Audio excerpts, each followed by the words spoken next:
Grand Rising Life Force, and welcome to Speak Pro Radio. My name is Stefan Rao, more commonly known as Tank, and this is the Life Force Network. So, if you're not familiar with Life Force or what the movement is all about, it is about gathering people together of like mind who are dedicated to changing the world. So, we're constantly looking for people who are looking for us. Just the law of vibration of people that are looking for different ways they can contribute in large ways, small ways, it doesn't really matter. But they want to change the world because we all see that the world can be a better place and we all want to be part of that better world that we are creating together. So Life Force is kind of a central hub to get that going. So with me is my partner, Laura. How are you today, Laura? I'm good. How are you, Mr. Al? Good. Let's minimize me so we can be on screen together here. Hang on a second. Seems like we don't have audio. We don't have audio. Well, we have audio showing up here. Give me 2 seconds. Continue, and I'll be back. I'll continue to talk, even though it doesn't sound like people can hear me. It sounds like what we're doing. So we are talking about the ways that we can contribute to change the world. And, we're pretty excited about some things that are going on that we can't talk about yet, or we're not allowed to talk about yet. But we've been working on in the background to actually help make things better. So let me pull back on that because I'm going to get in trouble again.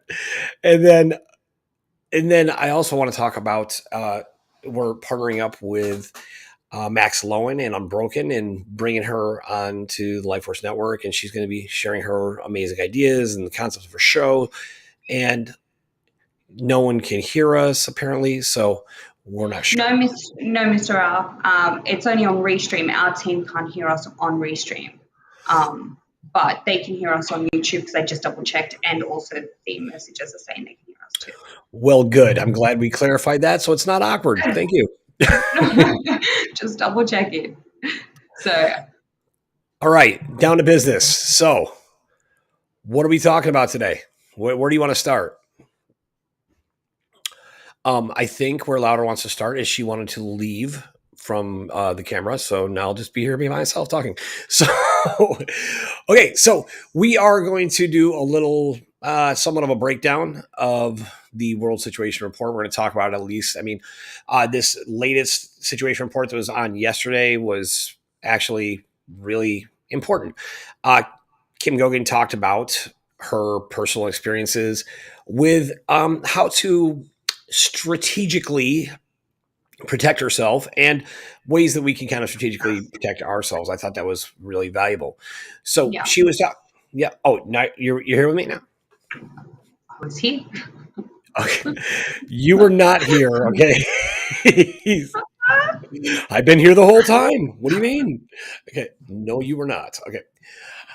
All right. That being said, so Yeah. Kim Gogan, she went into what it's like for her right now. Kim Gogan lives in a zone, right? She's public about this, so I'm not putting anything secret out there. She talks about Durango, Colorado. Now, if anybody's not familiar with what Durango is, I think Jackson Hole actually is one too. And there's various zones around the world, and she's compared it to many times to the movie John Wick, and you have the Continental Hotel, right? And basically all the various criminal underground and all the other characters go there to be safe. And in that place, the Continental Hotel, it is against the underworld law to attack each other, to kill anybody, to hurt anybody. You're not allowed to do anything in the Continental Hotel in the movie John Wick. In like manner, Durango and other spots are called zones, and there's zones that are, I mean, that's what I know them as, actually. They might be called something else, but they're safe zones, right? So a lot of nefarious people retire to these places, and people that need to be protected go to these places, and people that, just they have other business or whatever, they kind of go there to live out there, their retirement and things like that, right? But basically it's a no fight zone, right? You can't attack someone in the zone. It's an automatic, violation. In the movie John Wick, you get I forget what the word is, not expedited, it's like expelled, right? You're taken out, and like you're no longer excommunicado, right? You're excommunicated from, yeah, that's what they say, excommunicado. It's excommunicated. Really? Rapido. What is it? Rapido. Right. So, excuse me. Let me say that again. Rapido. Anyways, so they get excommunicated, right, from the Yeah. zone if you attack someone in the zone.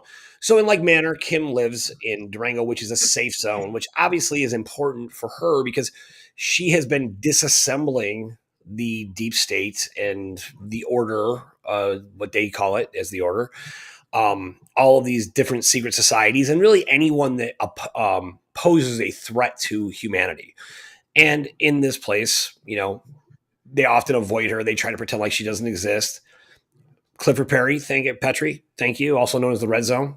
Okay, I didn't know it was known as the Red Zone. I never heard that added to it.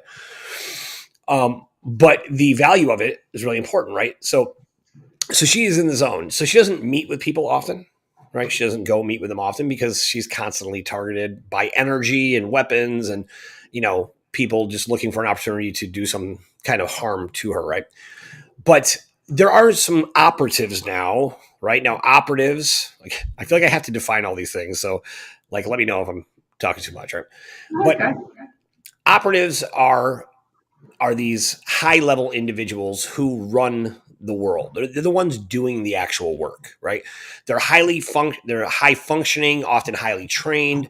They're highly skilled, oftentimes psychically, right? And we'll talk about that a little bit later too. And these operatives, there's political operatives and financial operatives and military operatives, right? All types of things that you might see in a movie, right? The people behind the scenes who are running things, right? The real ones running things, not the faces you see in front of the world, but the ones who are telling those people what to do and say, right? So, Mm. so these operatives, a lot of them they're local, right? And they're familiar with Kim, and they actually, from what I understand, they protect Kim now. Like they didn't always do that. Now they do.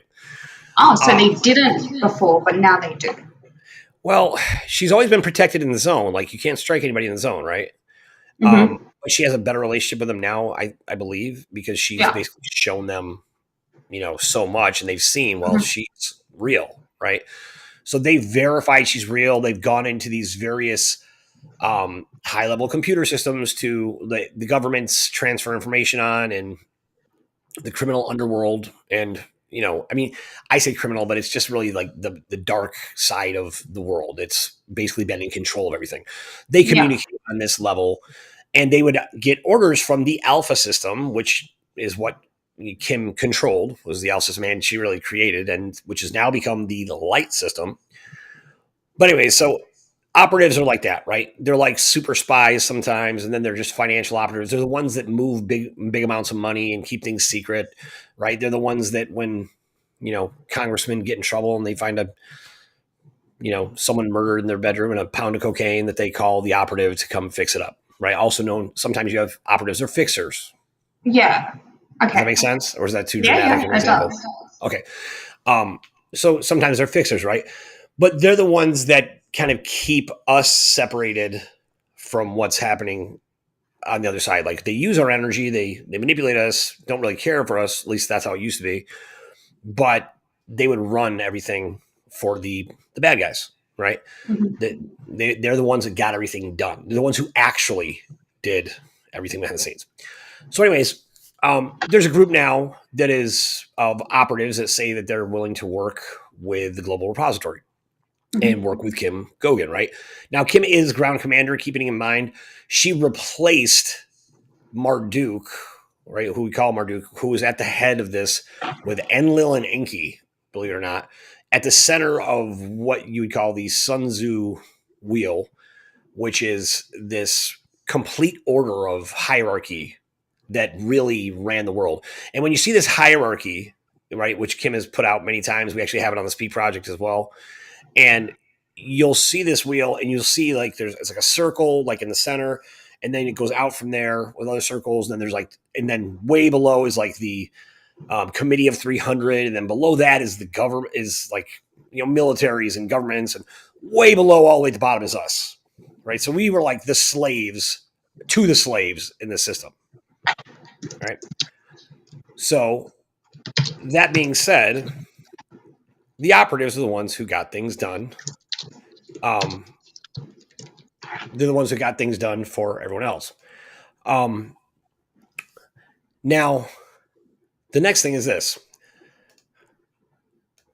So these operatives, they basically wanted they're trying to do something like allegedly to try to work with Kim, right? So one of the things I guess involves Chase Bank now, or at least maybe it's evolved to Chase Bank, where Chase Bank is their Chase Bank is now allegedly trying to work with Kim, but really they were trying to trick her, I guess, right? Mm-hmm. They were basically working with Jamie Dimon slash Demon, who stepped down from the board, but really he's running it, right. He's basically cannon fodder for the order right now, and they're Mm-hmm. trying to get him to trick Kim to give them money, which I cannot believe these people still think it's even possible to trick Kim about anything. She has access to literally unlimited information and access to anything she wants to know about anyone. It's Mm-hmm. just that is what a quantum mapping system does. It literally maps everything. And the ones who had control of this before, with Marduk and I guess in part Enlil and Enki, right, that were part of this, they had access to everything too, and they feared them. And anything they would tell anyone to do, they would do it because they were terrified because the power they had. Well, Kim has that same power, right? But she's using it for good. So for some reason, they don't seem to respond to that, even though that's the reality. It could be because I don't know. There's different theories on this. It could be just because they are misogynists, right? They just hate women and they just will not bow down to a woman. Would also be because they refuse to give up their evil empire and what they thought they were going to do. Yeah, it Go does ahead. make sense. No, no, I just think that also their whole world is crumbling. So I think anyone in that position, they'll hate anyone that's trying to crumble the empire. That's my opinion. Right. But these operatives appear to be attempting, at least putting forth an effort to work with Kim. So they asked to meet with Kim. So Kim went in Mm-hmm. like super cloak and dagger, right? She walked into the coffee shop, or she was supposed to meet this guy. So you got to think, if they know you're coming to a place, they have sensors set up and cameras and operatives there. They're all laying back like, I'm not paying attention to your conversation, right? Like just like a movie. Right? So Kim walks in and goes, listen, I'm sorry, something came up. I got to go. It's an emergency. Handing the guy a note. And the note said, I'll be here. Right. And so this guy went and met her there, and it's someone she knew, right? Or had spoken to before.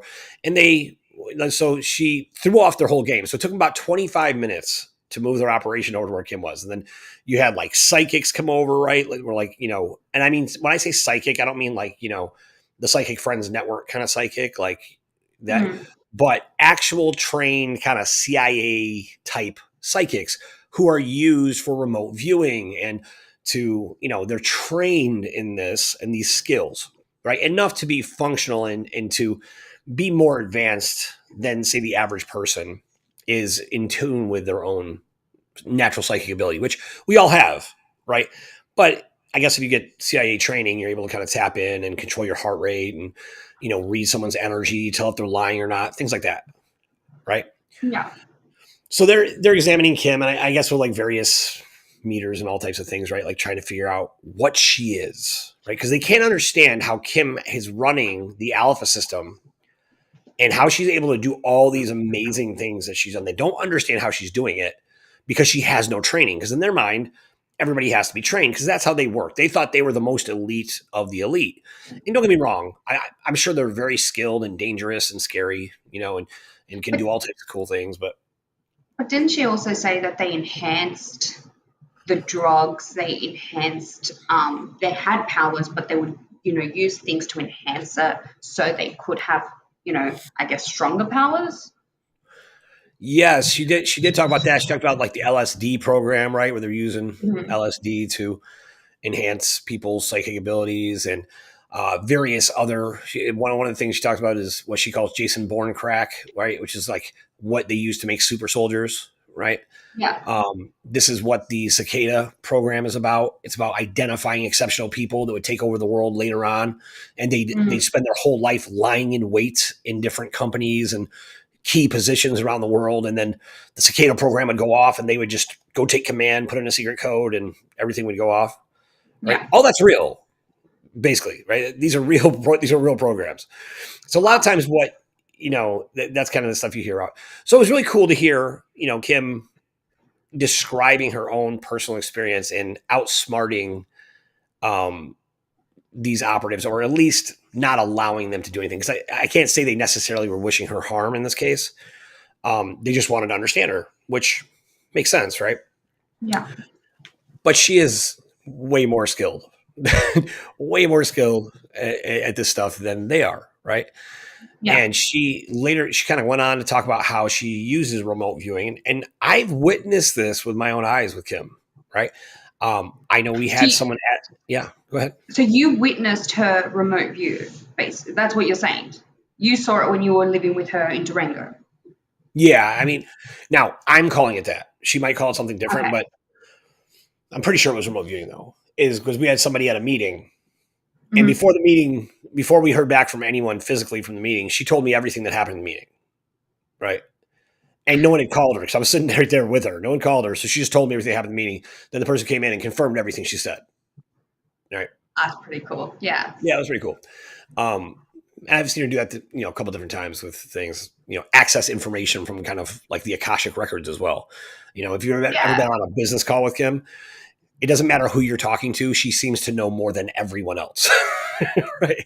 I mean, just from a business standpoint, like she's pretty intimidating to people when they try to work with her, because like she just seems to know everything that they're doing and what Hmm. they're talking about, the background, the history. She just pulls it kind of from the ether or the alpha system, and then she's just very smart as well, right? Which Um, is very strategic as well with things that she does. And well, actually, everything she does, I think, is very strategic. Um, I don't think she does anything that's not, because she has literally the weight of the world on her shoulders. That's how I see it as, and I know that everyone else is doing their part and things like that, and I get that. However, in what she's doing, many of us didn't even know what was going on, or didn't even know how to, right? So it's not like she just chose to put her hand up in the air and say, I'm going to do this. It's something that was given to her, or it's part, like the system is part of her DNA. Is that accurate? For the ones that haven't heard this, don't know what it is, you know, yeah. that's So what happened. Kim is 99.8% bioidentical to the mitochondrial Eve, right? So that is the DNA that represents the original human, right? So she's literally like, so it's funny because sometimes they're like, oh, she's a cyborg, she's an AI. Actually, she's more human than the rest of us. I mean, like in a literal sense, right? Okay. In a literal sense, what do you mean by that? Because you're saying that Literal, she's I more mean, human meaning than. like if you look at human, like a lot, we've been all manipulated. Our DNA has been modified. We've been changed, and you know we're different, right? With different versions. But the original human, you could make an argument. Well, that's the original human, right? Which would be Eve, and she's 99.8% bioidentical to that person, Wow. right? Like her body is identical to that. Mm, So in that sense, I'm saying in a literal sense, like she's more human. Like she's related to more humans of all shapes, colors, and sizes, right?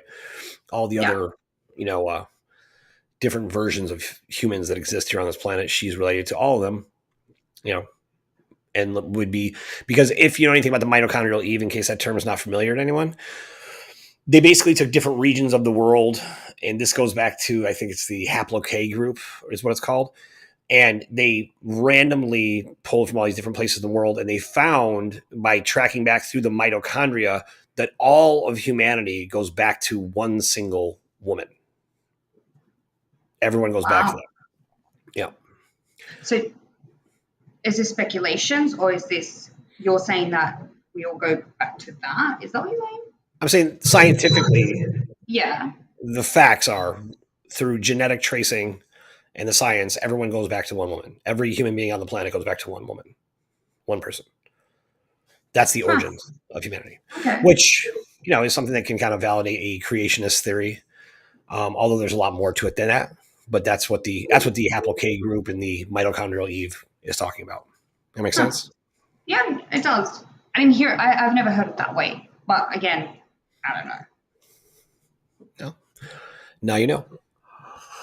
Thank you, Mr. Al, for educating me. Okay. Yeah. So Kim went on and she was talking about this, and she was saying how, like, she was looking at the way they analyzed her afterwards, right? So like after Mm. they had this brief meeting, which I think she actually timed it perfectly and then left, right? So they couldn't get any more information than what she wanted them to have, right? Mm-hmm. And then she listened to their analysis afterwards. And they're trying to figure out where she's from, who she's part of. Is she an alien? They've determined, okay, she's not an alien, right? She's, because a lot of what they would do, and this is what she was referencing, is you have things like the Vril. Now the Vril are this lower astral being that basically, I don't know, looks like a big sperm slug kind of thing that would go in through the eye, and it would take up occupancy in people's bodies, and it would give them enhanced abilities, but over time it would basically take them over. Right? Mm. So you'll see these guys that finally decide to accept the Vril, and they'll have like a black eye. So it's kind of a famous thing. You'll see guys sitting in Congress or other places, George Soros, the head of Wells Fargo, suddenly had a black eye, and everyone's like, oh, because he took the Vril into his body. So that'd be like allowing another entity to essentially live in your body, eventually take you over. Right. Now, in like manner, a lot of these guys have demons that they've invoked into their body, or brought into their body, or accepted into their body. Mm-hmm. And I guess they kind of coexist for a time. And then basically the demon gives them, again, enhanced abilities, you know, insight and intelligence, and probably physical abilities as well. Right. Mm-hmm. And I'm sure there's some kind of trade off there. And eventually I think the demon just becomes that person, or maybe it happens right away. Right. But this is the kind of thing that happens. So one of the things they looked at was, and the other thing is like a soul swap, she mentioned, right? Like taking out one soul and putting in another soul, which is often done in the negative, but although not always in the negative, right? Mm-hmm. But it has generally been associated. Like, she would often talk about King Charles, who was trying to do a soul swap, but basically his body, I guess, wasn't worthy of it, so he couldn't really bring a demon in. So I'm not sure if he's still alive or what's going on there, right? But anyways, that's how they operated, right? They'd sit on these thrones, these magic thrones of destiny, and it would change out their soul. And I know it all seems crazy, but this is how the entire world has run. This is the world that we have existed in entirely, right? Mm-hmm. So So, is that still happening, in your opinion? Like, are they able to still do that, or that's what she's doing is getting rid of all of my understanding is all that's gone. And them? so she Okay. was leading up to this direct current, right? So Mm-hmm. now this direct flow, this direct current from source is what we're all benefiting from. So all of us are benefiting from that. Mm-hmm. And basically what that means is where we have been blocked, we don't have the governors we used to have, right? So we keep talking about this reptilian cortex, which I'm so fascinated by, right? Because anybody who's ever kind of grown spiritually and tapped into their own um, just natural connection, able to adjust their vibration. They understand how to bring energy in and use it. That can see things that can be kind of present, and still be able to perceive a more sensitive reality that exists. Right, the subtle vibrations around us that are affecting everything. So anyone who's ever done that can kind of attest to, you have a tendency to get attacked, right? The more sensitive you are, the more you kind of rise up, or the more you increase your vibration. It's always kind of been this way, that as we would rise up and connect with something, I don't want to say greater than ourselves and diminish people, but connect with a better version of ourselves, let's say. Mm-hmm. My own words, and obviously you can put your own words to this, right? Some people say higher self. Kim actually talked about this too. Like, some people say higher self, but it's really still you, right? And even when we're talking about source, like the ultimate source, like God, well, there's a part of that that's in us as well. So even when we connect to source, a lot of that, you could say that you're connecting to God in you, right? Mhm. That's my perception, by the way. Take it or leave it. This is so Kim kind of led up to that, right? About Mhm. people, you know, basically there's a lot of and then she went on to say about these gurus, right? There's all these gurus out there, alleged gurus, right? Like spiritual gurus who will give you a recipe for spirituality, which is kind of silly, right? Yeah. It's like someone giving you a recipe to tell you who you are. it's like Yep. it's like you don't know who I am. You don't live here. Right? Like I live here. Only I know who I am, and that's a challenge we've all talked about, right? People are constantly spend a whole lifetime trying to understand who they are, Yeah. right? Like people are looking for identities, and they'll copy people's identities. I think that's what it is. I think people also do kind of at the same time don't just go within, they'll start listening. I think we all do it. We listen to other people and then we kind of go, oh, how can I implement that? Wait, this person said that's not real. This person says this is real. I'm so confused. What's real? What's not? I can't trust anybody. So, and I've heard a lot of people talk about that, especially when you're like, even like YouTube channels and meditating, having the right frequency and things like that. So, Yeah. sorry, continue, Mr. Al. No, you continue. You're saying the right thing. So this is what she led into, right? Like talking about you have all these gurus out there, and there's just tons of people who are trying to tell you how to connect to God, source, your higher self, how to manifest, and Yeah. all of them probably have some element of truth to them, right? But Kim was kind of like, throw them out in the sense of, yeah, I think that's what we'd be trying to tell people. It's like, especially we've had a lot of people kind of tell us, why are you following Kim, blah, blah, blah, blah, like really attacking us for actually believing in our beliefs. And we've always said we take what we need and leave the rest when it comes to her stuff.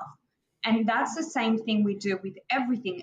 Every person we hear and give, even our friends, if they give us advice on healing, we'll take it. And if it resonates with us, we'll try it. And if it doesn't, then politely say, thank you so much. And then move it along. You don't need to be like, no, that's wrong.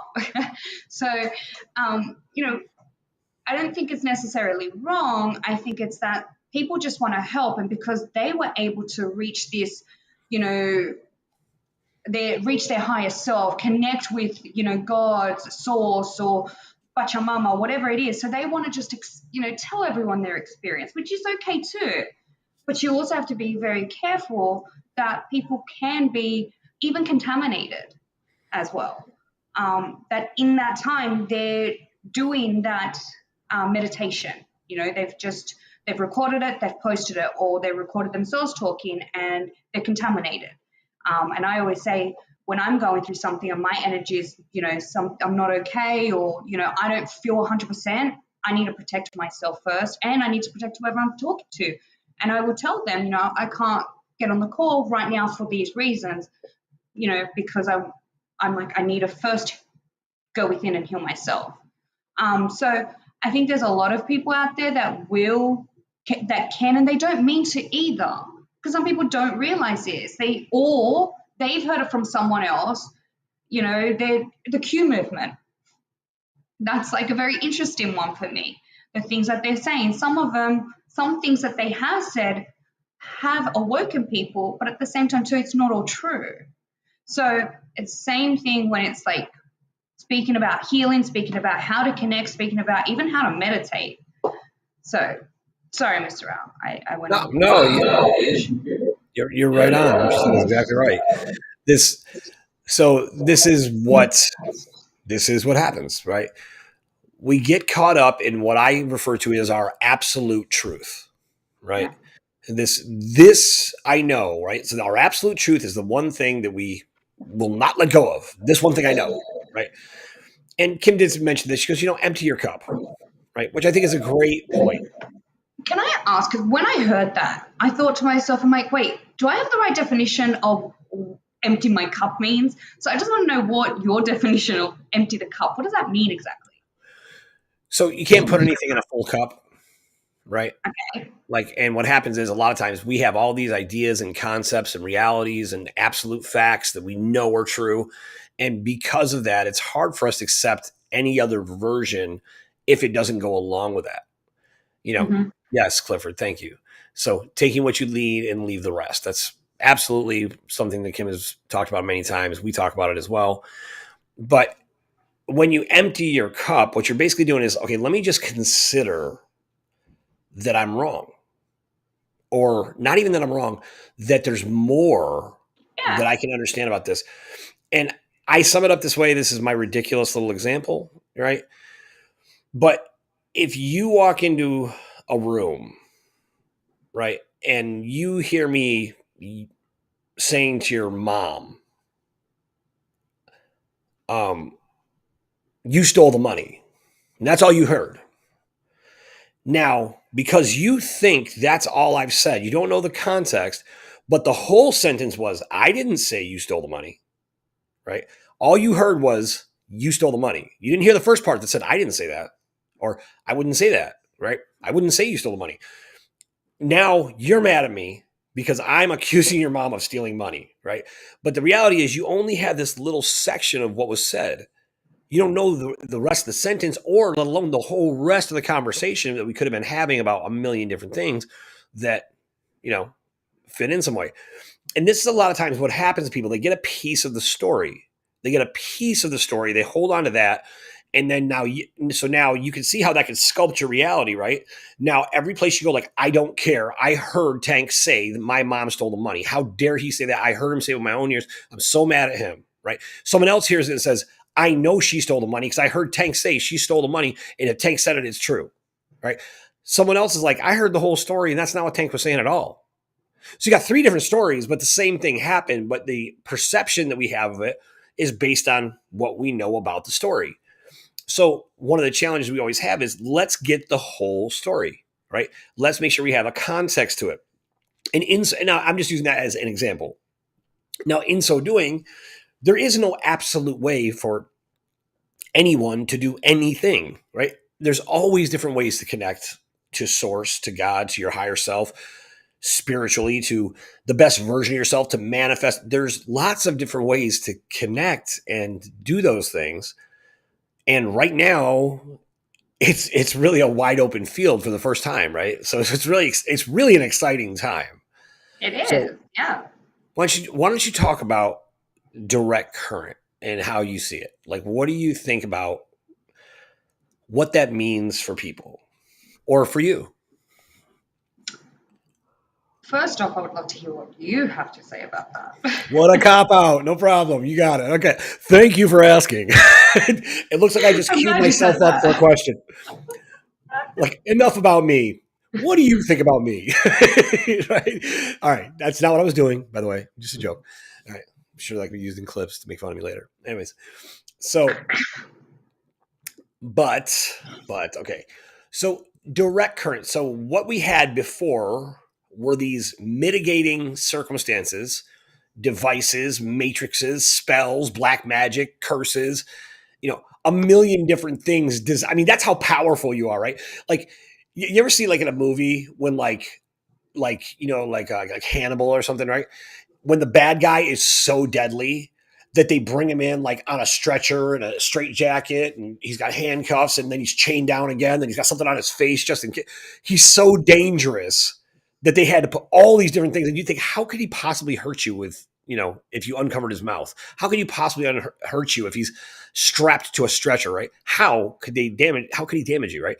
But that's how dangerous they are. So imagine this for humanity. Imagine how much respect the order has given you, that, and this Calm extensive down. order, what, Continue. Sorry. that extends to the, all the Abrasics and all these different alien races, that they would suppress you so much that all of these layover matrices that created false realities, 10 million different timelines simultaneously existing to constantly confuse you about what is real and what is not. um, and other reasons too, which I don't really understand. Right? Which, um, think of all, I mean, all these different curses, black magic, spells, implants that would actually affect the way we think, right? Which, speaks to like a Harrison Bergeron. If you've never read that short story, I highly recommend it, right?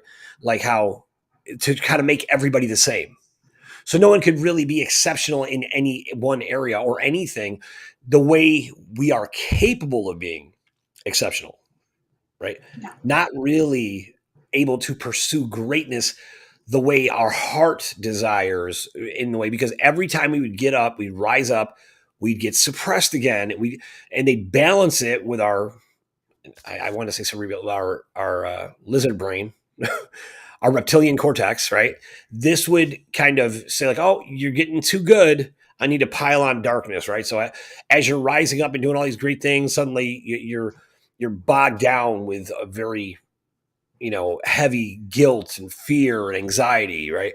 Or you're getting too dark, so they give you a little light to keep you going, right? Just to kind of balance it out. Well, what's exciting to me is those things are gone, right? These Yeah. governors over our behavior, our abilities, they're gone, just gone. So, like, think about that, right? So, we've always been raised thinking balance, but in reality, it was always heavily favored towards the dark, right? But we would raise thinking it was the world's balanced, so it's going to be this way, right? Okay. But That's how now, you. well, I mean, I'm saying like I just kind of look at it as programming, right? Yeah. Yeah. Again, things that I've heard, like, I don't know. It's just that my family was never like that. But I've heard some people, like, especially if they came from a Catholic church or if they, religious, like the lake of fire. Like, when you say the lake of fire, I'm like, where did you go? Oh my What gosh. lake of fire? Like, if anyone ever said that to me, I'll be like, out the door. I'm not judging you or anything, but I do kind of like think, are these people really saying these things? Because to me, it was mind baffling because my family's not like that. So that's why I'm like, a lot of it was also programming and AI for what my understanding is. And that was affecting, yeah. Yeah, no, you're right. So that there's organizational programming, which would be like Yeah. religion, right? And then there's programming, like with your Yeah. DNA and like in implants and things like that. Organizational programming, though, I mean, like I was raised Baptist, and I mean like boring, white, strict Baptist in upstate New York, in the most miserable, like you have to be this way. If you're anything but this, then you're evil. Everyone's born a sinner. What have you done? Like it was just so heavy and sad, and it just seemed like there was really no joy in loving God. It was like you had to love God out of fear because I remember being in Sunday school and I had this Sunday school teacher who I actually liked, and he would give these horrible examples like hell is like when you put your hand on the burner and you don't take it off. Like that's a terrifying thing when you're a little kid, right? It's like, oh my gosh. So of course, when you're a little kid and you're being programmed to be terrified to defy God, right? And then you're trying to define what is it exactly God wants, right? Yeah. Because mostly what is taught in churches really is grace and mercy. Now, grace is an unmerited gift. Mm. Mercy is when you deserve to be punished, but you're not. And those things are completely at the behest of God's will, right? That's what you're commonly taught, right? So grace and mercy, like so you really have no say over your salvation. It's based on a gift that you didn't do anything for, or mercy that, because you should have been punished. And that's kind of Mm. like, so you live in a constant state of, well, I mean, if you're adhering to this, you're living in a constant state of guilt and shame and fear of God, right? But I think everyone's feeling that, not just in a religion. I think everyone is always fearful of that. And, once you start to find yourself or you start connecting, you start, and that's what excites me. It's like now you can just go straight directly to the source and you should just hear the answers. And if you're not hearing the answers, then there's something that you need to go back to the drawing board and go, okay, what do I need to heal, fix, integrate? Show me, help me, guide me, whatever it is. See, that's what's exciting me, is that I think prior, they were throwing out all these programs and implants and so on, fear, and that you need to be so scared of this big man upstairs, and you need to, confess all your sins, or you have to do this the right way, and you can't do the sign of the cross because so on and so on. You can't say God because God means this, and really you're praying to the wrong God. And it's like, ugh. Sometimes I'm like, well, doesn't matter, because now that we're connected directly to source and your intentions is everything, it shouldn't matter. As long as you know that it feels good. If you're praying to the wrong person, you're going to feel not good. I go by my I feelings. I don't know. I mean, Well, that's actually a great question. I really don't know. Like I was like, I mean, like I've undone a lot of religious programming, right? I mean, I was in church till I was 20. Then I went to a Bible school that I thought was completely different to my church for 20 plus years, right? And it ended up kind of being the same in a sense, right? It was the same kind of thing. Fear programming, you need to do this, you're not worthy, you know, all these different things. Now, but think about it. Kim, in a way, has basically talked about how, well, the way this world worked is you had anti source and you had source, which we'll say is good source, right? mhm. Like pro source, right? And anti source. And then you had a neutral in the middle. So, in a way, it's very possible, especially because the way the energy worked to try to create this balance, the anti source would counteract everything the source would do that was good. And we were kind of a byproduct in the middle. So, you know, as much as it seems a little out there, like a lot of people prayed to God. Could it be they were praying to anti source? Were they accidentally connecting to the wrong God? Possibly. I don't know. But look, what I do know, this is just my experience. When someone is telling you you have to be a certain way to be accepted, I'm always going to walk away. I don't care where you are. You have to read the Bible, and you're part of our clan. You have to believe in Jesus. You're part of our clan. You have to believe in Tank, or you're out of our clan. It's just when they're kind of like pushing. My thing is that when someone is pushing you to believe something, that's like you have to believe this and nothing else, and you cannot ask any questions. I will always ask questions. Why not? This is why we got in this mess in the first place. We didn't ask these questions. We just went along to get along. Okay, well, they said that. So for me, I'm like, I've always asked questions. I was taught that way. And I'm sure many people that are watching this also ask those questions, and they just felt it. They just knew. We are, as much as we had 20% connected. So prior to Kim cleaning all of this, we had 20% connected to pure divine light source energy, correct? And the rest was all anti-source. Yeah, it was like 21% light, 79% dark. Was Okay. kind of the makeup of the way our life force energy was used Okay. and what was kind of And controlling us. but look how many people not woke up, but look how many people started going, hang on a second, something's not right here. And then they went into the search of being better, having a better life, which then, meant connecting with yourself, connecting with your creator, however shape or form you do it. That was just with 21%. And look what happened. Now, obviously there was other people that helped, but that's pretty awesome.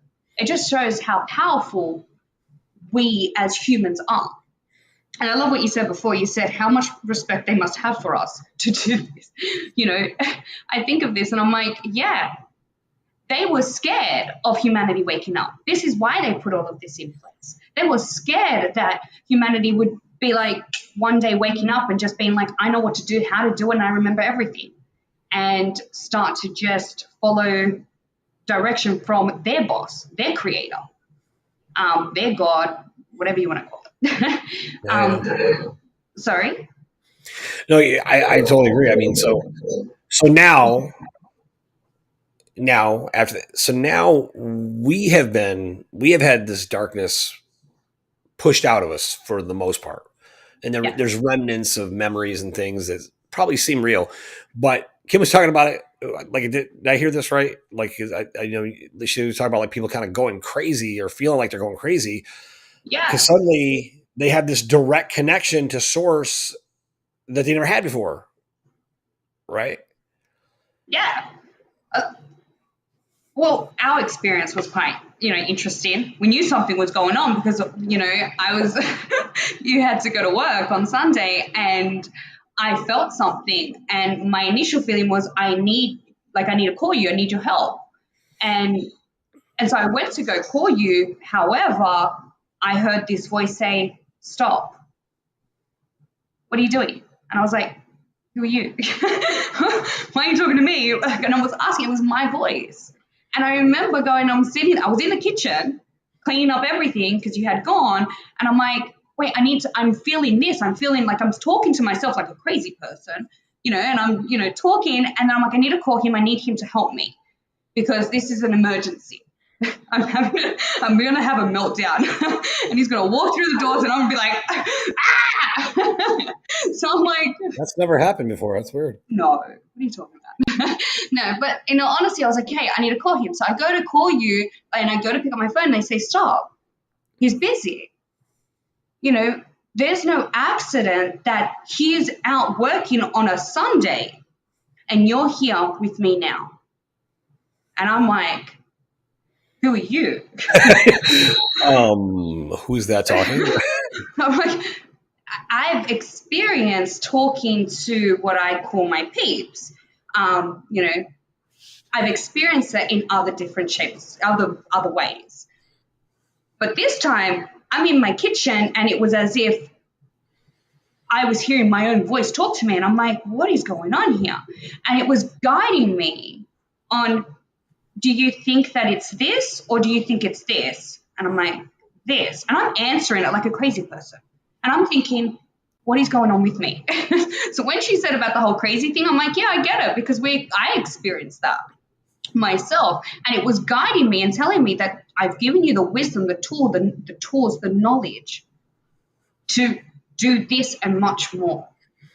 Right now everyone's going, there's so much energy. Look at what's happening to you right now.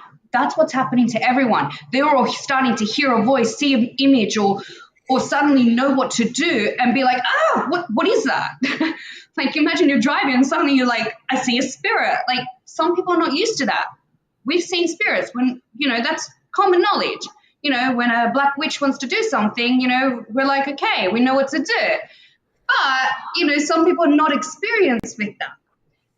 However, when I look at when I look at this, I'm like, oh my Lord, we experience that direct current. So this is where I kind of go, is it direct current? Because I'm telling you right now, it was my own voice. I heard it in my own voice. I don't know what it was, but I can tell you right now, everything that they guided me to do, I was able to then turn around, come talk to you about it and say, I'm so proud of myself. Something that I couldn't have ever done before, calm myself down in a situation. I was able to calm myself down because one of the things that we've encountered, do you want me to continue? Yeah, keep talking. One of the things that we encountered was, every time something came up, we realized that this was a beautiful opportunity. Sorry, let me rephrase that. I realized that this weekend. We always do this. Every time something goes wrong, we're like, wonderful. No, No, not exactly like that, but we try to get there as fast as but we possible. do. Like, when these things have happened, we're like, okay, obviously we've got to look into this, we've got to heal it, there's something here, or else they wouldn't be able to get to us this way. Like, we've always said that. However, this was the first time that it was like, I heard them say, and again, this is what happened to me. This is my experience. You can do whatever you want, but this is what happened to me, which I can just confirm that there's things are moving. And hopefully my goal is that maybe someone will hear this and go, oh, I'm not the only crazy person. And hey, listen, we're not crazy. It's just what's happening. This is what's going on. And so this is just my experience. So when these things started rolling in, it was like, hey, this is a beautiful opportunity now to transmute that energy, because in that moment we've got so much coming at us, like triggers, whatever it is. But can you imagine if you just replace that, whatever's coming up, for example, what's coming up, Guilt, shame, fear. guilt, okay, guilt, and then you replace it with something light at that exact moment, and then you're blasting it out with that positive word. But what I noticed was what I heard them say really clearly was, when they're coming at you with that energy, blast it with the positive and just keep going and just use that. And so that's what I was doing. We were blasting it because they were just getting our triggers. They were just little bits, like there were little reminiscences, because we had been doing so much healing for such a long time. I'm like, I healed it. I what is going on? And it was like, wait, you had to keep going more. And we did that. But at that very moment, all I kept hearing was, it was as if someone was guiding me step by step on what to do, how to react, how to, and it was my choice. And I loved when they said, when she said about being a victim, you've got to ask yourself tough questions too. Are you being a victim? Is this happening for a reason? And you really got to be honest with yourself. One of the things that came up with me was, I was really upset. I was like, again, are you kidding me? I was like, when are they going to stop? When are they going to get the point? And I was like, well, wait. And I started going through my own stuff, and it was like, do you think you're probably being a little bit victimish? Because do you think that we wouldn't have given this to you unless you could handle it? So you stop being a baby. Yeah, that's a great point. So it's like, I always think it's kind of a good question. Like, when is this going to stop? And then, sometimes what I feel is like, well, when are you going to stop them? Like within myself, right? When am Yeah. I going to stop allowing it? Right. Yes. And that to me, it's really when I look at this direct current, Kim did talk about this. She said, you can defend yourself, right? You can do that. It's okay to show no mercy on the other side, right?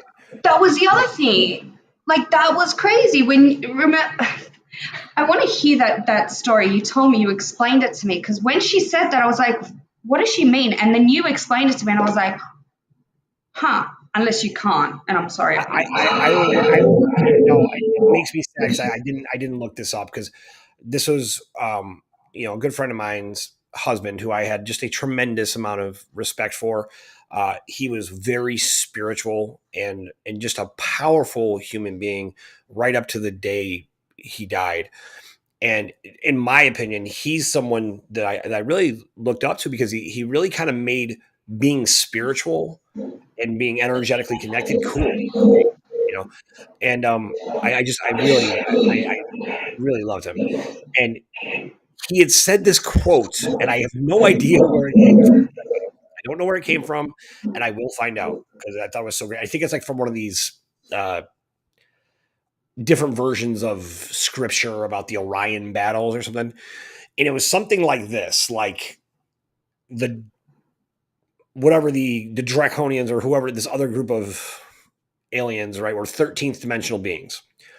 And I'm butchering this, but I think I get the point. So, so for anybody out there who's gonna be like, that idiot doesn't know what he's talking about, I'm acknowledging she's not exactly right, but I think you'll get the point. So there were these 13th dimensional beings, and we were 12th dimensional beings. And there was a discussion, and they found us worthy as opponents to basically come down and play out this whole war with us, this lifetime of conflict that has gone on for millions of years. And what they said was, show us no mercy, because we will show you none. Right. So in other words, we agreed to this, is what the way it's described, right? We agreed to come down and have this conflict and go through this stuff together and to test ourselves at the highest level. You don't hear feedback, right? That's just from my computer that's going. I can't hear you. You can't hear me at all. No, I can hear you. I can't hear the feedback. Sorry. My computer is like Satan. It's like literally talking back to me. It's terrifying. Yeah. Anyway, so anyways, so they said, "Show us no mercy because we will show you none," and it reminded me of that Yeah. when um, when Kim said this, right? Because when Yeah. she said it was such a like it just was so it rang so true to me because we have been in this ongoing struggle to bring out the best in us, right? And like my friend years ago used this example, right? Like imagine you're up in heaven, all the angels are there, right? And you step forth and you say to God, God, I want to know what it's like to experience, to overcome conflict and trouble and hardship and pain. I want to know what it's like to be a hero and whatever it is that you wanted, right? And God's like, well, you can't do that here. You can't do that here because everything's perfect here, right? Like we don't do that here. So your best friend stepped up and said, I'll go with you. I'll go down with you and I will oppose you and I will suppress you. I will be dirty and underhanding and malicious and hateful. And I will force you to be the best version of yourself and you'll have to overcome it.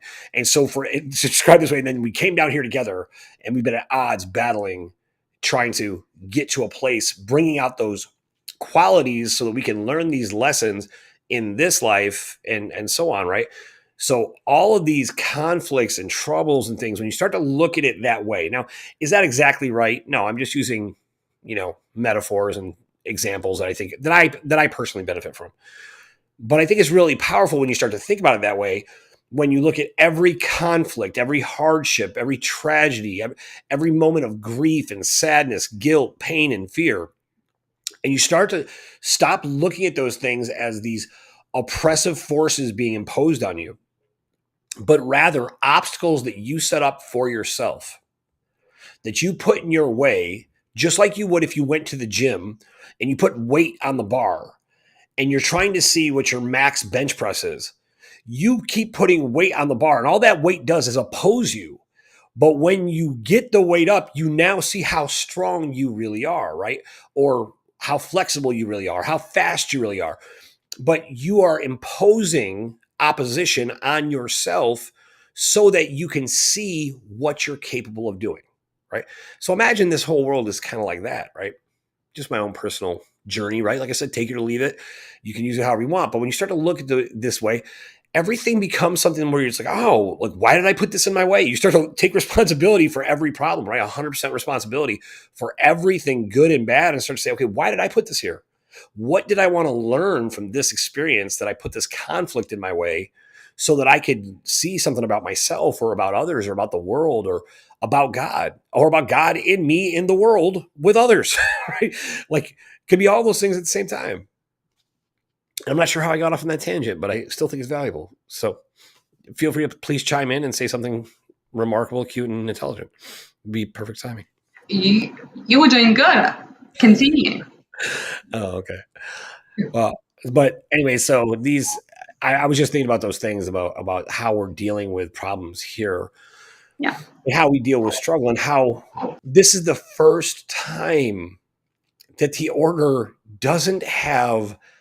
I mean, they were always just average. They weren't so exceptional. They were highly. They had a lot of advantages, right? You know, they had a lot of extra that normal people didn't have, and they had knowledge about some version of what was going on, right? Some compartmentalized version of what was going on. But now we have access to the big picture, right?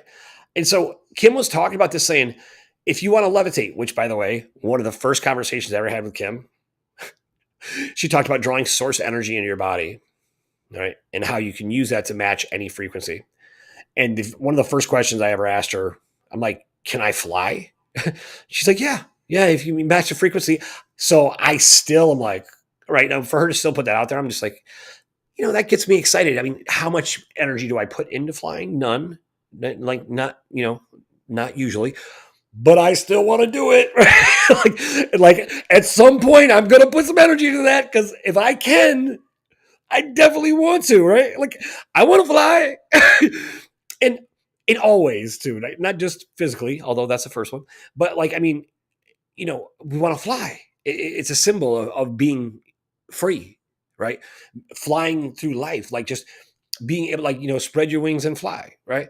So definitely, I choose to be able to do that here in the very near future, right? I'm probably gonna spend a little bit of time focusing on that every day, right? Until you know, until Lauda comes home and I'm up against the ceiling. I'm like, I'm not sure how to stop it, but I'm here. Just kidding, just kidding. But Kim was talking about that. How what do you want to do? What do you want to do? And a tremendous sense of relief came over me about this, right? Because when I think about life unencumbered, unlimited, right? Not being where I'm not being told that I can only be this or only do that, but the sky is not the limit, right? But having the potential to experience, live, create anything you can imagine, we can do right now, right? And we have direct source contact, right? So now when I think to the scriptures, which I still think have value, although we're not limited by them, right? Because if I was honest, I'd have to say I'm a Christian Buddhist. I don't know. I mean, like, I don't have a specific, like, yeah, Christian Buddhist. I just made it up. I think you don't have a religion. I think you have. See, what I loved what your mom said to me was because I was like, I don't know what religion I am. Like I was a bit scared, But then she explained it to me and she said, you have a relationship with Jesus, with our Creator, with whatever. It's having a relationship with this magical, amazing frequency creator. You know what's so hard? I feel like no matter what I say, if someone's going to say it's not that. So I'm like, that's my thing. I'm like, whoever you believe, whoever it is, for me, creator, God. And so I think with you, you have a relationship and you're building that. And every day you just want to have a stronger and stronger relationship. And I think that's where everyone needs to be. It's like, where do what's my reality? Because right now you're in your reality right now, and it's a little bit scary because it's like I'm starting to see things manifest like that really quick. I'm starting to see things happen really quick as well. So I'm like, holy moly! And I remember when I said to you, one day I got really frustrated, and we were talking about. I'm like, it should just happen like that, and then you were like, no, I don't know. Because here, we don't do that. Do you remember that? Right. Here, we're limited by time and space, so things take time, right? That's what frustrated me because I was like, no, I know things can just happen like that. I know it. When you match the frequency, it will just be there, no matter what it is. It could be something physical. It could be something, what you want in your reality. It could be a dog. It could be even something about healing. That there's something not. I don't believe there's anything that's not curable.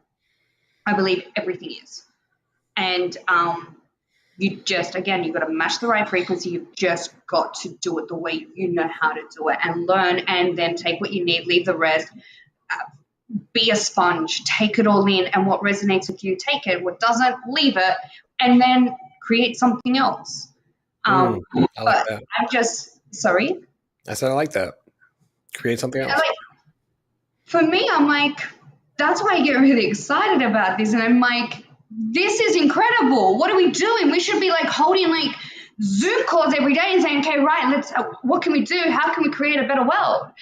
What can we do? Put our energy, our mind, our everything into that. Because the thing is, everything is just happening and some people can see it, but others can't. They just can't see it, and that's okay. But because we are just learning and wanting to be better. And then the ones that I guess are still learning, they'll get it too. But it just has to be done at everyone's different pace too. Everyone's like, that's where I talk about the quantum leaping. I kind of get a little bit like jump into your reality. And I'm like, okay, what does that mean for me? So I would love to know what that means for you. But when that woman explained it, I was like, I understand that. However, I'm like, well, what does that mean?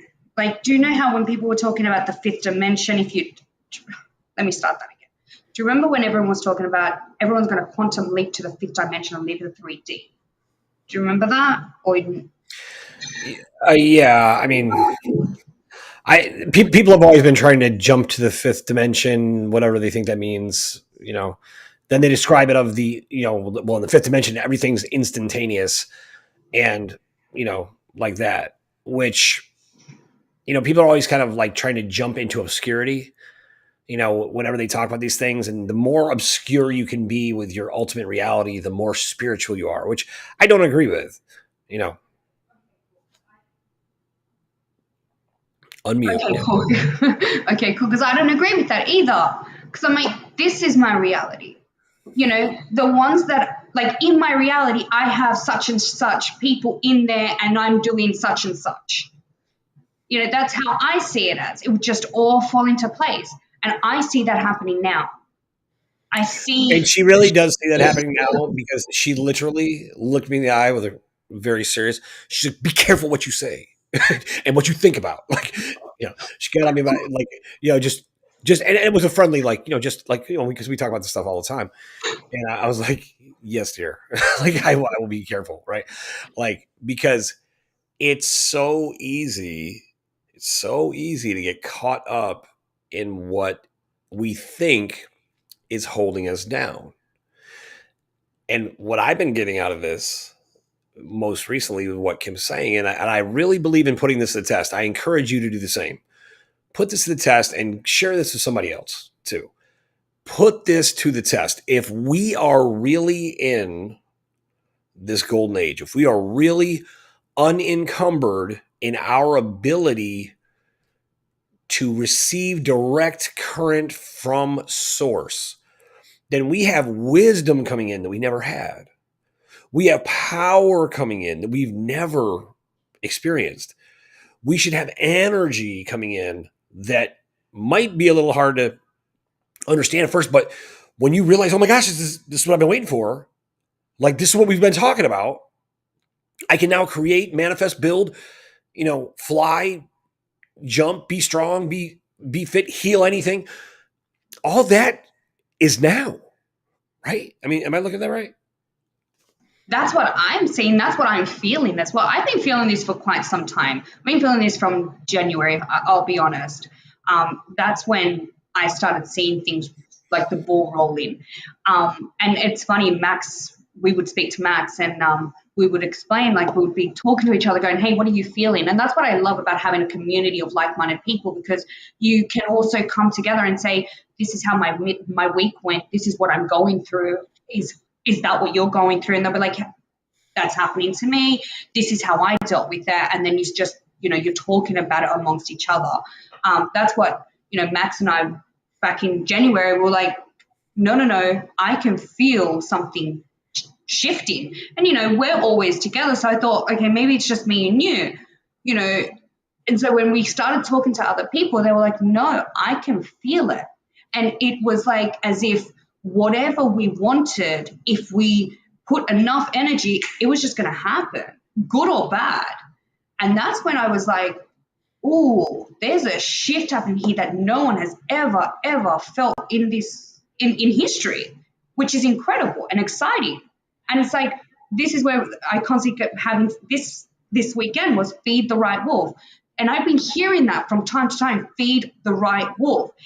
And then they'll show it in a movie, they'll show it in whatever. So I think that's really important too, is feeding the right wolf and being careful what, and not being scared either, having fun with it. Like this is a journey to have fun. You're getting to know each other, getting to know each other. Repeat the line about the wolf so people understand what you're saying. I think you will explain it better than I can.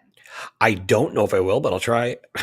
uh, I think it says something like one wolf is hope and despair and fear and worry. The other wolf, no, sorry, one wolf is fear, despair, doubt, and worry. The other wolf is hope and joy and prosperity. Which wolf wins? And the answer is the wolf you feed, right? So Yes. if you feed hope, if you feed prosperity, if you feed joy, if you feed love, that is what will dominate your life, right? That is what will be evident in your relationships. That's what will be evident in your career. That's what will be evident in the reality that you have now chosen and are creating actively with your own life force energy and direct current from source. So your, daddy is rich, right? Like, it's this whole idea of you are drawing on the ultimate source of the universe, this unlimited abundance that you can use and sculpt into anything you want. I That's think pretty exciting. it is really exciting. It's like if you hear like The Secret and all these manifestation videos and all these gurus out there. I love what you said. So a lot of them I actually don't agree with, but like I said, I will take what is good and I'll use it. And other things I'm just like whatever. But what I love is that anything that you were doing before, try to see if it works now. Because maybe it wasn't the time then because there was so much blocks. Now it's like this is what I see, and this is what I'm actually manifesting. This is my reality: is that I am just going to pull it down. Whatever my desires, my wishes, whatever makes my soul happy. And I think it's not what the cars, the fancy houses. It's what does your soul need to make you happy. I love being in nature. I love being with you. I love being around my family, but I also do love to have like a fun place to, be with the family next to the pool, whatever, beach, anything. We need How more. how about a fancy house? And we could get there in a nice car. And how about that stuff? There's nothing wrong with that stuff either, by the way. But again, how many kids do we have?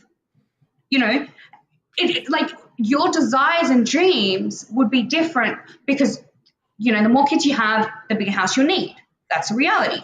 Someone that's already retired will probably have like a spare bedroom or whatever, or maybe a big one because they want all their grandchildren. Or maybe they just want to have a big house. And that's okay too. That's what I mean by unlimited. What is wrong? Like I'm a sculptor. I'm from New York. I remember I would go to I'm also a painter. I would do a show like every 2 years, and I would have 40 paintings and sculpture. I wouldn't have any place to put it. So if I just want to have space to create or land, right?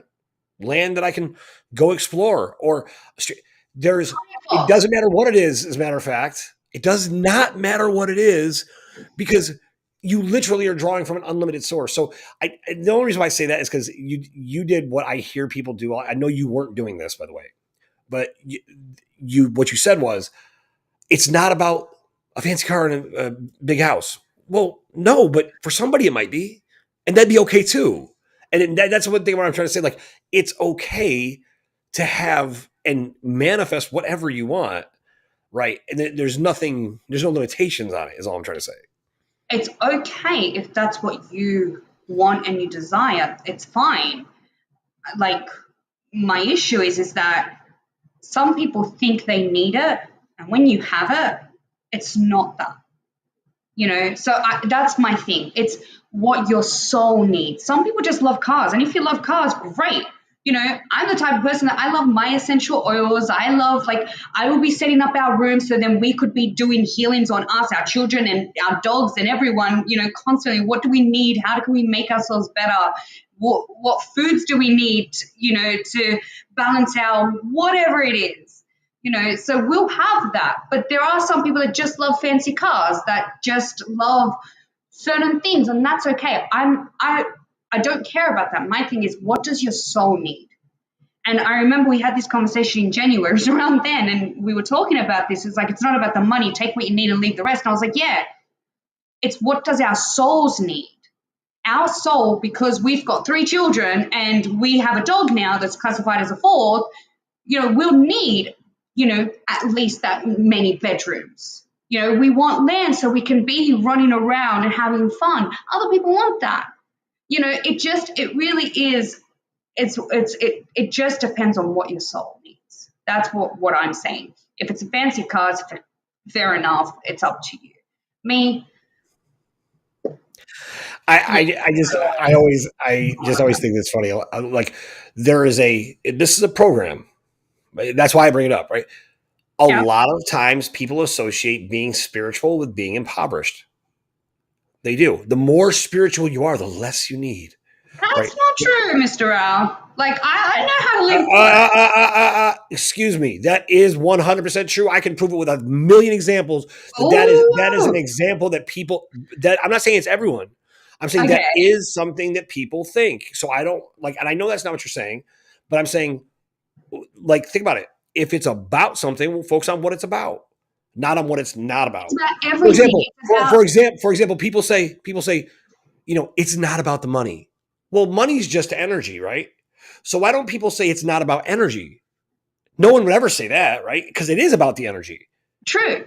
What? I But agree with but it's you. not about the money. All money is energy. But it's everything. See, the thing is, it's the money. I love what you explained. You explained it the other day. You said that same thing, and we've had this conversation many times. But Many I times. love that you said it's not about the money; it's about everything, and that is true. You know, it's about all of us. When we all are succeeding, it's equal exchange. Everyone's their own boss, however way or not, whatever makes them happy. But it's an equal exchange, and that we are able to actually be connected to our creator and then have no interference. One of the things that I noticed with you, especially, was the interference. And I was just like, how are these people coming close? They shouldn't be, and now with, learning a little bit more and experiencing it and knowing, okay, this is what we have to do. And sometimes going, okay, that didn't work, but let's see if this works. But, I've learned to kind of now go, no, you're not allowed to come near us. And we've learned a lot of things like that in itself is not okay. They shouldn't be touching our kids. Point. They shouldn't be stealing from us.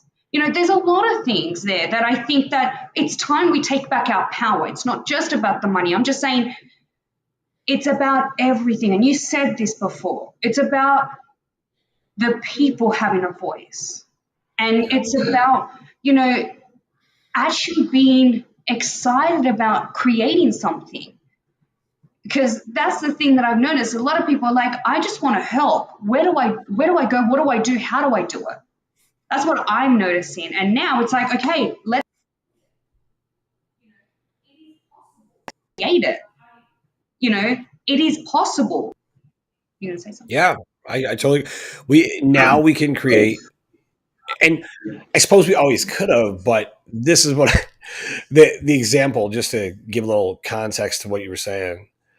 That example is someone, one of these, I don't know, trolls came in and they were like, we posted something because we had some product. We were trying to keep the network alive and with different things. And so we basically were selling like a product we believed in, which is always what we do. We only sell things that we believe in. We only endorse things, whether we sell them or not, that we believe in. And so this person thought they were going to get under our skin by saying they're all about the money, right? Like that's all they are. They're all about the money. That's what they're trying to say. That was the thing that the individual said in the chat. So I responded with it, something to the effect of, no, no, no, we're not only about the money. We're about the property, the energy, the titles, the opportunity, the security, the military, the government, every single thing that they have controlled and used to manipulate our reality. We are about all of it. We want all of it back. We'll take control of all of it because that is our right and our responsibility to do so. And we need to start looking at life and everything that way, because we're in a point where we have direct current from God, from source, from the ultimate source, unencumbered by anything else for the first time. So you don't have a damn excuse anymore to talk about, well, the government's oppressing me, so-and-so's oppressing me, Becky doesn't like me, this is so hard, they took me out, they talked about me on Telegram, on Facebook, it's terrible. Enough.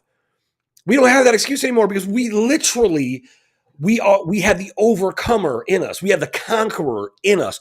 That's who we are. So whatever is holding us back, whatever has held us down, whatever excuse we once had, whatever reason we thought justified our failures or successes, they're all out of the way now, because what you have now is like straight creator, right? You're made in the likeness and image of your creator. In other words, you have all the constituent parts. You're built the same way, spirit, soul, and body.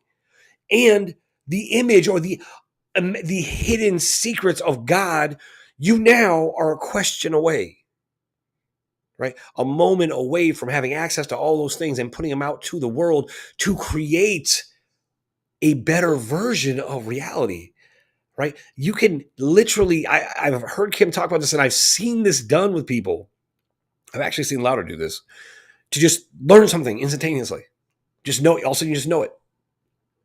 In my own life, I've experienced, fragments of that, where just suddenly I just knew how to do something, right? But imagine, like, it wasn't like Kim gave like a practical example, like, do you want to learn how to speak Spanish right now? If you just work at it, you can. That's not what she said. She said, do you want to learn how to fly? Right? She said levitate, but you want to learn how. That's not something we commonly think we can do, right? Most people, we accept that is one of my absolute truths. That's what people would think. I'm not saying this because this is not my absolute truth, but we think my absolute truth is I cannot fly. That much I know, but that's not true. If that's not true, what is true? Well, then the truth would be, well, I can fly. Right now, can just means I'm capable of it. How about we get to the point where I fly? Right, I am flying. We're able to move that mountain and get to that place. What else can we do now? What else is possible with us and in this world? Right. So instead of focusing on the limitations that block us, I really feel strongly it's direct current. I can take that direct current and blast all the limitations off me. And you're right, instantaneously. What? Why not? Right. And I just think, like, the more we're doing this, Kim actually said something about this. I'm not sure what she was referring to exactly, but she's like, when you have three doing it, right? She's also said, like, well, if you do it three times. She's talked about that before.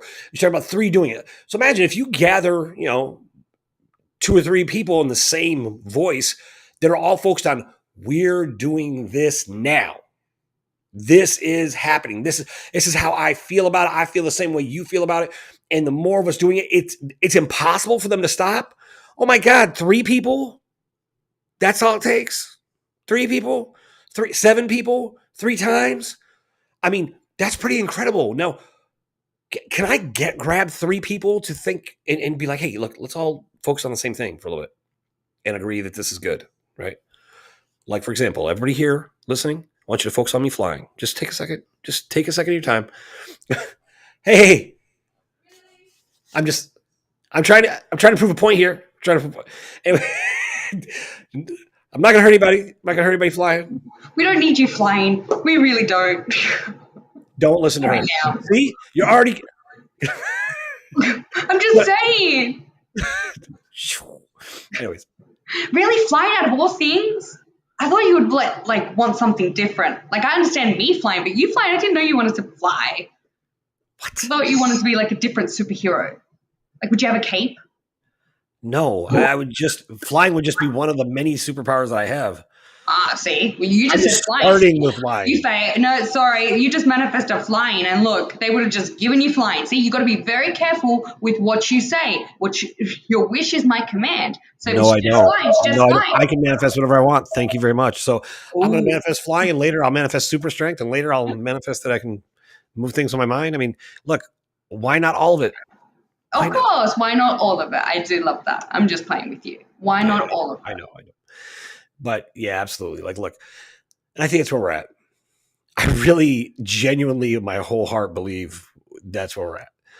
And you know what? I'm going to be honest.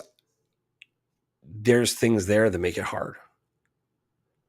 I mean, there's things there in the way that could distract us. There's things there that, you'll be thinking a certain way.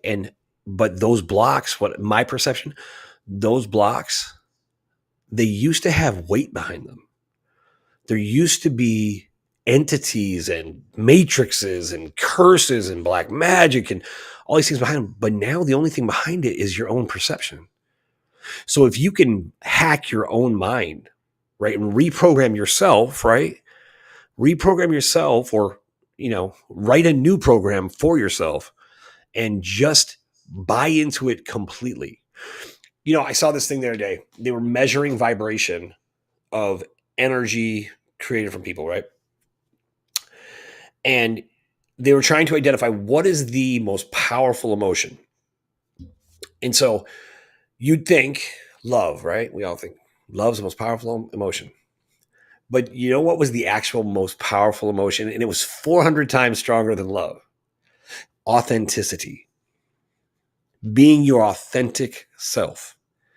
In other words, and I always say this, the most powerful thing in the world is a person who believes what they are saying is true.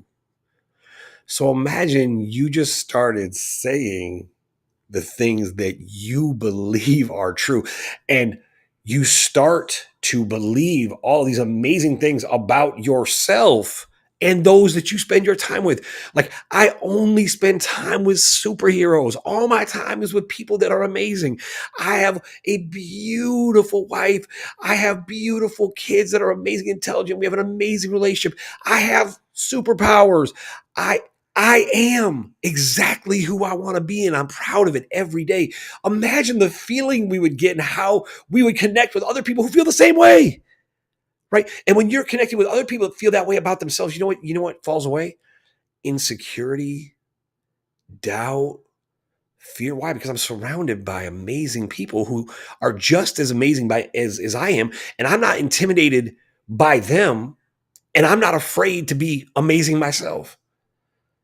How, that is magical. That's an incredible time in history that you are living in and creating right now. So I think that's pretty awesome. I'm excited about that.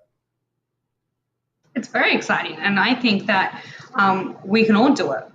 You know, go out there and get what you want, and find out how to do it. Ask yourself, sit there, just ask how to do it, and you should get the answers. And if you don't, then figure out there's probably something there that's blocking you, and you just have to heal it. And then, but this time, what I've noticed is the healing is a little bit more quicker than before. I think you could say the same thing. Like, I feel like Yeah. before, yeah, like when something would happen, for example, it would take us 2 hours to recover. Now it's taken us 5 minutes to recover. It's like, okay, we're good. You know what I mean? So I think, like, figuring it out, being able to, heal it, fix it, integrate it, whatever it is, because it's a whole list. So I think this is Test the it. time. Test it, right? Like if you have something that's blocked you and you identify it, like, like whatever, a childhood memory, a fear, or whatever, and you see it, and then you consciously remove it, put it to the test. What start asking yourself the question, what would life be like if I didn't have this? And then consciously remove it and then ask yourself and then put it to the test.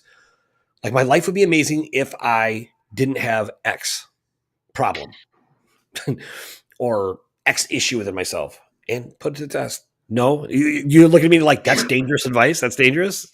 No, it's just some things that you said there. I was like, okay, wait. There's just a little bit of things there that I'm like, I don't necessarily agree on.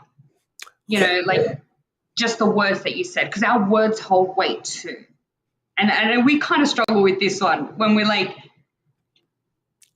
being conscious of the language we use. Now, I remember doing Robert.